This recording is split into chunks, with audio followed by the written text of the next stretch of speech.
சித்தர் பூமி. ஜோதிடத்தின் பரிணாம வளர்ச்சி ஏஎல்பி ஜோதிடம். இதை படிங்க, உங்க வாழ்க்கை உங்க கையில. சதாசிவ சம்பாராம்பாம் சங்கராச்சாரிய மத்தியமாம் அஸ்மதாச்சாரிய பரியந்தாம் வந்தே குரு பரம்பராம். இன்னைக்கு ஒரு நண்பர் கேள்வி கேட்டிருக்காங்க. என்ன அப்படின்னு பார்த்தீங்கன்னா, வீட்டுக்கு ஒரு கெஸ்ட் வராங்க. அந்த கெஸ்ட்டை எந்த பகுதியில் தங்க வைக்கலாம்? இல்லை சார், நான் வீடு கட்ட போகிறேன் சார், கெஸ்ட் ரூம்னு எங்கே சார் நான் ப்ரொவைட் பண்ணுறது? ஓகேங்களா, அப்படின்னு ஒரு கேள்வி வந்திருக்கு. சாதாரணமாக வீடு கட்ட போகிறாங்க, இல்லை புதுசாக வீட்டுக்கு போகிறீங்க. ஓகேங்களா, அந்த வீட்டில் ட்ரிபிள் பெட்ரூம் இருக்குதுன்னு வச்சுக்கோங்களேன். எந்த இடத்துல கெஸ்ட் ரூம் ப்ரொவைட் பண்ணுறது அப்படின்ற ஒரு விஷயம் முக்கியமான ஒரு நிகழ்வாக இருக்கக்கூடிய தன்மை. இப்போ உதாரணமாக, இப்போ நீங்கள் இருக்கக்கூடிய பகுதி பார்த்திங்கன்னா தென்மேற்கு மூலையில் நீங்கள் தான் தங்குவீங்க. அதுதான் மாஸ்டர் பெட்ரூம்னு சொல்கிறோம். தென்மேற்கு மூலை அப்படின்னு சொல்லப்படுகின்ற நிகழ்வுகள் மாஸ்டர் பெட்ரூம்னு சொல்லுவோம். ஒரு கெஸ்ட்டு வரப்போகிறாங்க அப்படின்னு பார்த்தீங்கன்னா வடமேற்கு மூலையில் தான் தங்க வைக்க வேண்டும். அதாவது வாயு மூலைன்னு சொல்லப்படுகின்ற அந்த பகுதியில் நீங்கள் தங்க வச்சிங்க அப்படின்னு சொன்னால் அந்த கெஸ்ட்டு சம்மந்தப்பட்ட விஷயங்கள் எல்லாமே பார்த்திங்கன்னா சுமூகமாக நீங்கள் போகிறதுக்கு உண்டான தன்மையை கொடுக்கும். என்ன நிகழ்வுன்னு பார்த்தீங்கன்னா, இப்போ அதே கெஸ்ட்டை நான் தென்மேற்கு மூலையில் நான் தங்க வைக்கிறீங்க அப்படின்னு சொன்னால் அந்த கெஸ்ட்டு பர்மனெண்ட்டாக அங்கேயே இருப்பார். ஓகேங்களா, அவர் 2 நாள் ஒரு சென்னைக்கு வராரு, மதுரையிலேருந்து சென்னைக்கு வராருன்னு வச்சுப்போம். 2 நாள் முடிய வேண்டிய வேலை பார்த்திங்கன்னா எலாங்கேட் ஆகும். அதை பார்த்திங்கன்னா 2 நாளில் முடியாது.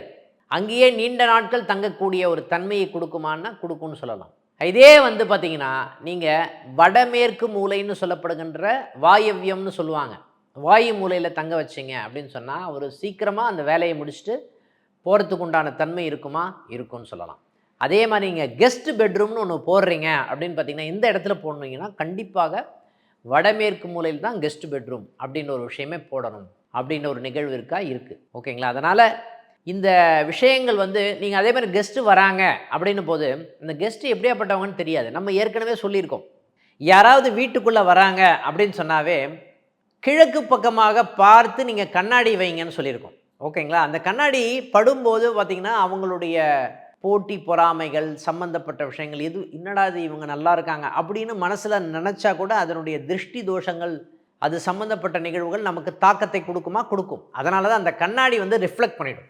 அதே மாதிரி கண்ணாடி நீங்கள் என்ன பண்ணணும்னு பார்த்தீங்கன்னா, ஒரு கண்ணாடி வாயு மூலைன்னு சொல்லப்படுகின்ற வடமேற்கு திசையில் வச்சிங்க அப்படின்னு பார்த்தீங்கன்னா அவங்க கிட்ட இருக்கிற நெகட்டிவ் ஃபோர்ஸ்னு சொல்லப்படுகின்ற நெகட்டிவான சிந்தனைகள் எல்லாமே பார்த்திங்கன்னா நமக்கு தாக்கத்தை ஏற்படுத்தாது. அது அப்படியே அங்கேயே ரிஃப்ளெக்ட் ஆகிடும், நமக்கு தாக்கத்தை ஏற்படுத்தாது.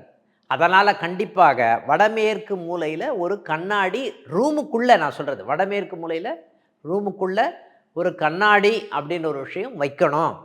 அந்த வடமேற்கு மூலையில் இருக்க கண்ணாடியை கெஸ்ட்டு பார்த்துட்டாங்க அப்படின்னு சொன்னாவே அந்த தாக்கம், அந்த நெகட்டிவ் ஃபோர்ஸ்ன்னு சொல்லப்படுகின்ற நெகட்டிவ் வைப்ரேஷன் திருஷ்டி தோஷங்கள் எல்லாமே போக்குவதற்குண்டான தன்மைகள் அந்த கண்ணாடியை கொடுக்குமான்னா கொடுக்கும்னு சொல்லலாம்.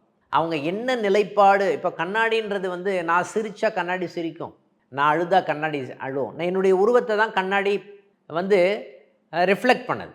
ஓகேங்களா, அந்த மாதிரி இருக்கும் பொழுது நீங்கள் கண்ணாடி அந்த விருந்தினர்கள் பார்த்தாங்க அப்படின்னு சொன்னால் திருஷ்டி தோஷங்கள் போக்குவதற்குண்டான தன்மை இருக்கும்னு சொல்லலாம். அந்த திருஷ்டி தோஷங்கள் யார் ஹவுஸ் ஓனராக இருக்காங்களோ அவங்களுக்கு தாக்கத்தை கொடுக்காது.